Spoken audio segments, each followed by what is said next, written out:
A rod of length L with thermally insulated lateral surface has uniform cross section. The coefficient of thermal conductivity of the material varies inversely with temperature. तो इसके लिए, इस material के लिए के की value दे रखी है उन्होंने, इनवर्सली प्रोपोर्शनल टू टेम्परेचर है।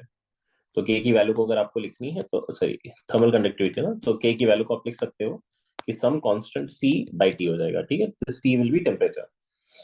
The ends of the rods are maintained at temperature T1 and T2. Find the temperature T at a distance x from the end whose temperature is T1. तो T1 T2 को आपने maintain कर रखा है किसी तरीके से, और आपको temperature at a distance x calculate करनी है। अगर आप हीट करंट का इक्वेशन को अगर आप देखोगे, तो हीट करंट का जो इक्वेशन है हमारे पास, जिसको आप लिखते हो के ए इंटू टेम्परेचर ग्रेडियंट, के A D T by D x.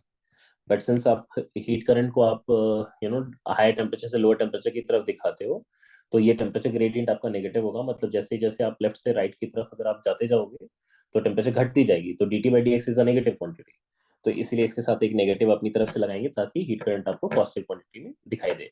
ठीक है, अब इस हीट करंट की वैल्यू को इस हीट करंट की वैल्यू को अगर आपको यहाँ पे वैल्यू में सब्स्टिट्यूट करें इसे, तो के की वैल्यू हमने कितनी निकाली है, सी बाई टी निकाली है। तो इसको हम लिख सकते हैं, this is minus of C A by T and that multiplied with D T by D X लिख सकते हैं। अब हम क्या करें यहाँ पे, हीट करंट तो आपको पता है यूनिफॉर्म है।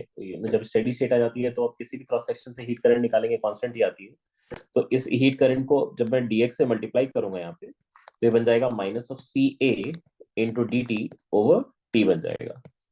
अब इंपॉर्टेंट बात ये है कि जब हम यहाँ पे देखो, ये सी की वैल्यू उसने दी नहीं है हमें, ठीक है, they have not provided us the C value. तो हमें ये सी की वैल्यू को कैसे एलिमिनेट करना, उसका सोचना पड़ेगा। इसको इंटीग्रेट करते हैं अगर हम यहाँ पे T1 से T2 तक, तो ऑब्वियसली यहाँ से हम सी की वैल्यू को इजीली कैलकुलेट कर सकते हैं, क्योंकि ये एक्स का लिमिट 0 से लेके एल तक चला जाएगा। वो हमारे पास एक नोन क्वांटिटी सी मिल सकता है यहाँ से। और उसके बाद फिर हम क्या करेंगे, इसको इंटीग्रेट करेंगे T1 से इस डिस्टेंस तक, मतलब ये एक्स तक इंटीग्रेट करेंगे, तो टेम्परेचर का लिमिट आपका T1 से टी तक ही पड़ेगा। तो वहां से फिर हम आराम से कैलकुलेशन कर पाएंगे। तो इसको हम दो पार्ट में इंटीग्रेट कर लेते हैं।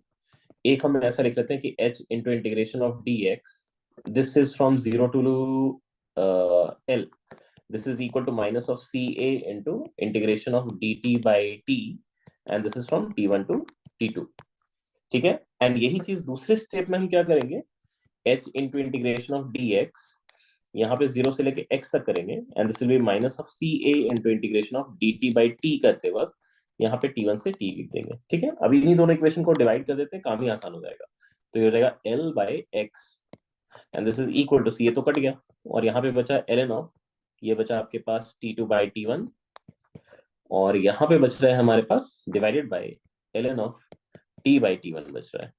एंड देयरफॉर यहाँ से आप इसको ऐसे भी लिख सकते हो कि ln of T by T1 is equal to ln of T2 by T1, और इसके पावर में आप इसको ले जा सकते हो, this is x over l, इसको आप इसके पावर में रख सकते हो। और अब आप यहाँ पे आराम से इक्वेट कर सकते हो, तो t की वैल्यू आ जाएगी T1 into T2 by T1, and इसके पावर में x ओवर l, ये आपका फाइनल आंसर हो जाएगा। So temperature as a function of x आपको निकालना था, ये आपने निकाल